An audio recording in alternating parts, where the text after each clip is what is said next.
नमस्कार। स्वागत है आप सभी का मेरी YouTube channel Suhana Safar with Kalpana में। तो दोस्तों, आज हम पढ़ेंगे कमलेश्वर की लिखी कहानी गर्मियों के दिन। चुंगी दफ्तर खूब रंगा चुंगा है। उसके फाटक पर इंद्रधनुषी आकार के बोर्ड लगे हुए हैं। सैयद अली पेंटर ने बड़े सधे हाथ से उन बोर्डों को बनाया है। देखते देखते शहर में बहुत सी ऐसी दुकानें हो गई जिन पर साइन बोर्ड लटक गए हैं। साइन बोर्ड लगाना यानी औकात का बढ़ना। बहुत दिन पहले जब दीनानाथ हलवाई की दुकान पर पहला साइन बोर्ड लगा था तो वहां दूध पीने वालों की संख्या एकाएक बढ़ गई थी। फिर बाढ़ आ गई और नए नए तरीके और बैल बूटे इजाद किए गए। ओ या जय हिंद से शुरू करके एक बार अवश्य परीक्षा कीजिए। या मिलावट साबित करने वाले को 100 रुपया नकद इनाम या मुनहारों या ललकारों पर लिखावट समाप्त होने लगी। चुंगी दफ्तर का नाम 3 भाषाओं में लिखा है। चेयरमैन साहब बड़े अक्ल के आदमी थे। उनकी सूझबूझ का डंका बजता है। इसे हर साइन बोर्ड हिंदी, उर्दू और अंग्रेजी में लिखा जाता है। दूर दूर के नेता लोग भाषण देने आते हैं। देश विदेश के लोग आगरे का ताजमहल देखकर पूरब की ओर जाते हुए यहाँ से गुजरते हैं। उन पर असर पड़ता है भाई। और फिर मौसम की बात, मेले तमाशे के दिनों में हलवाइयों, जुलाई अगस्त में किताब कागजों वाली, सहालग में कपड़े वालों और खराब मौसम में वैद्य हकीमों के साइन बोर्ड पर नया रोगन चढ़ता है। शुद्ध देसी घी वाले सबसे अच्छे, जो छप्परों के भीतर दीवार पर गेरू या हिरमिजी से लिखकर काम चला लेते थे। इसके बगैर काम नहीं चलता, अहमियत बताते हुए वैद्य जी ने कहा। बगैर पोस्टर चिपकाए सिनेमा वालों को भी काम नहीं चलना पड़ता। बड़े बड़े शहरों में जाइए, मिट्टी का तेल बेचने वालों की दुकान पर साइन बोर्ड मिल जाएगा। बड़ी जरूरी चीज है। बाल बच्चों के नाम तक साइन बोर्ड है, नहीं तो नाम रखने वालों की जरूरत ही क्या है। साइन बोर्ड लगा के सुखदेव बाबू कंपाउंडर से डॉक्टर हो गए। बैग लेके चलने लगे। पास बैठे रामचरण ने एक नई चमत्कार की खबर दी।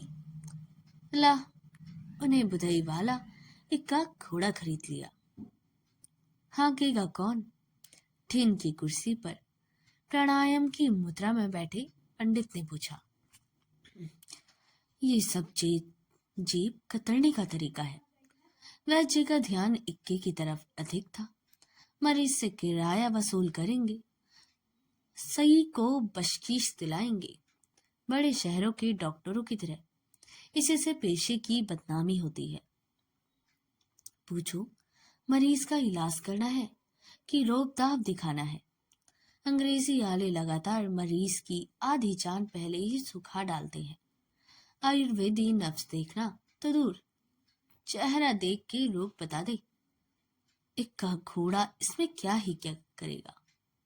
थोड़े दिन बाद देखना, इसका सही कंपाउंडर हो जाएगा।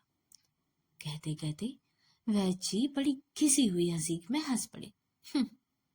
और बोले, कौन क्या कहे भाई, डॉक्टरी तो तमाशा बन गई है। वकील मुख्तार के लड़के डॉक्टर होने लगे। खून और संस्कार से बात बनती है। हाथ में जस आता है। वैद्य का बेटा वैद्य होता है। आदि विद्या लड़कपन में जड़ी बूटी कूटते पीसते आ जाती है। तोला माशा रत्ती का ऐसा अंदाज हो जाता है कि औषधि अशुद्ध ही नहीं हो सकती है। औषधि का चमत्कार उसके बनाने की विधि में धन्वंतरी वैद्य जी आगे कहने ही जा रहे थे कि एक आदमी की दुकान की ओर देखते ही वे चुप हो गए और बैठे हुए लोगों की ओर कुछ इस तरह गुनगुनाने लगे कि यह गप लड़ाने वाले फालतू आदमी ना होकर उनके रोगी हूँ। आदमी की दुकान पर चढ़ते ही वैद्य जी ने भाप लिया। कुंठित होकर उन्होंने उसे देखा और उदासीन हो गए। लेकिन दुनिया दिखावा भी तो कुछ हो सकता है। हो सकता है कल यही आदमी बीमार पड़ जाए तो इसके घर में किसी के रोग को घेर ले। इसलिए अपना व्यवहार और पेशे की गरिमा चौकस रहना चाहिए। अपने को बटोरते हुए उन्होंने कहा, कहो भाई, राजी खुशी? उस आदमी ने जवाब देते हुए सिरे की एक कंसठिया सामने कर दी और ठाकुर साहब ने रखवाई है। मंडी के लौटते हुए लेते जाएंगे 1-1:30 बजे के करीब। उस वक्त दुकान भी बंद रहेगी। वैद्य जी के व्यर्थ के काम से उबते हुए हकीम वैद्यों की दुकान दिन भर नहीं खुली रहती। व्यापारी थोड़े ही हैं भाई, पर फिर किसी अन्य दिन और अवसर की आशा जैसे जबरदस्ती कहलावा। खैर उन्हें दिक्कत नहीं होगी। हम नहीं होंगे तो बगल वाली दुकान से उठा लेंगे। मैं रखता जाऊंगा। आदमी के जाते ही वैद्य जी बोले, शराबबंदी से क्या होता है? जब से हुई तब से कच्ची शराब की भट्टियां घर घर चालू हो गई। सीरा घी के भाव बिकने लगा। और इन डॉक्टरों को क्या कहिए, इनकी दुकानें हौली बन गई। लाइसेंस मिलता है दवा की इस तरह इस्तेमाल करने का, पर खुलेआम जिंजर बिकता है। कहीं कुछ नहीं होता। हम भंग, अफीम, एक पुड़िया चाहे तो तफसील देनी पड़ती है। जिम्मेदारी की बात है, पंडित जी ने कहा। अब जिम्मेदार वैद्य ही रह गई है जिसकी रजिस्ट्री हो चुकी है भाई। ऐसे गैर पंची कल्याणी जितने घुसाए हैं उनकी सफाई हो गई है। अब जिसके पास रजिस्ट्री होगी वही वैदक कर सकता है। चूरन वाले वैद्य बन बैठे हैं, सब खत्म हो गई। लखनऊ में सरकारी जांच पड़ताल के बाद सही मिली है। वैद्य जी की बात में रस न लेते हुए पंडित जी उठ गए। पंडित जी ने भीतर की तरफ कदम बढ़ाए और औषधालय के बोर्ड लिखते हुए चुंदर से बोले, सफेद काढ़ा है बाबू, तारपीन मिला लो। वे एक बोतल उठा लाए जिस पर अशोकारिष्ट का लेबल लगा था।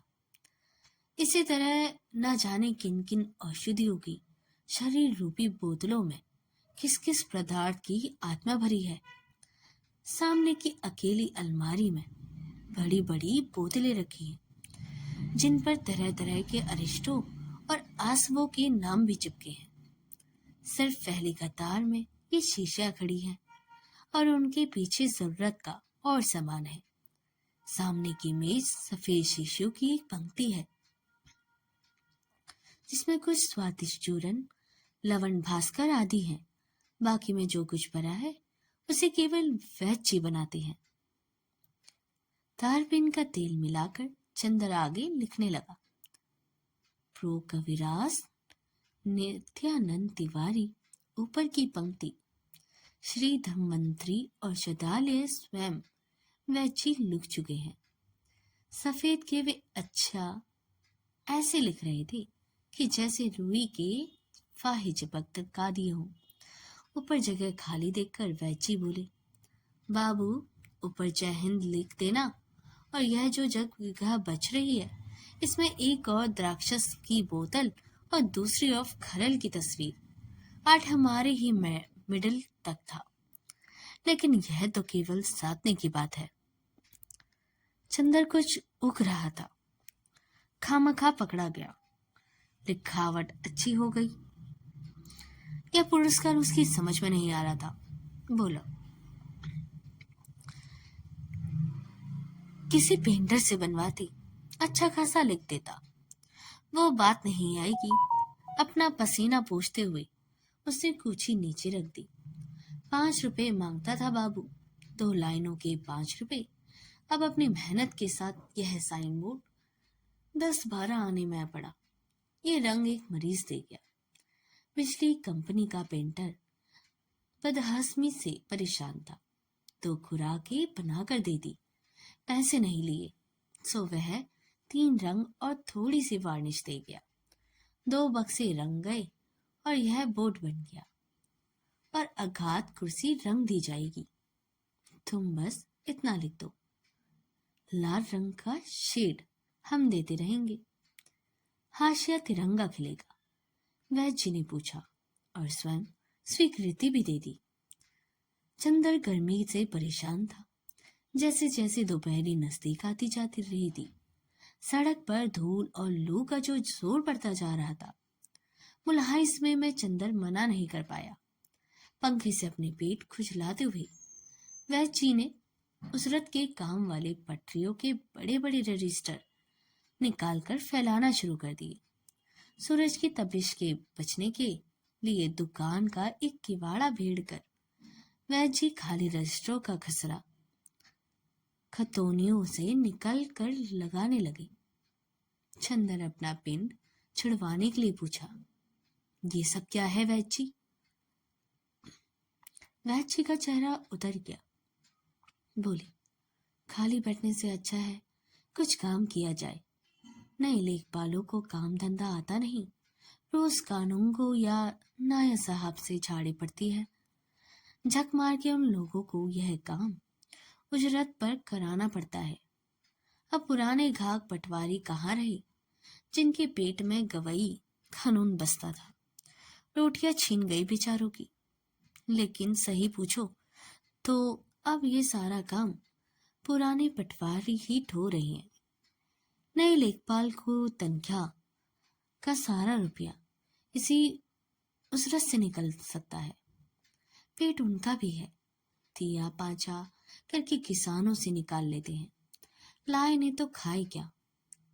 2-3 लेखपाल अपने हैं, उन्हीं से कभी कभार हल्का भारी काम मिल जाता है। नकल का काम रजिस्टर भरते हैं।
तो दोस्तों, यह स्टोरी यहीं पर समाप्त होती है। एक छोटे शहर के अभावग्रस्त मध्य वर्गीय जीवन और कड़कड़ाती धूप में सामान बचाने को संघर्ष करती है।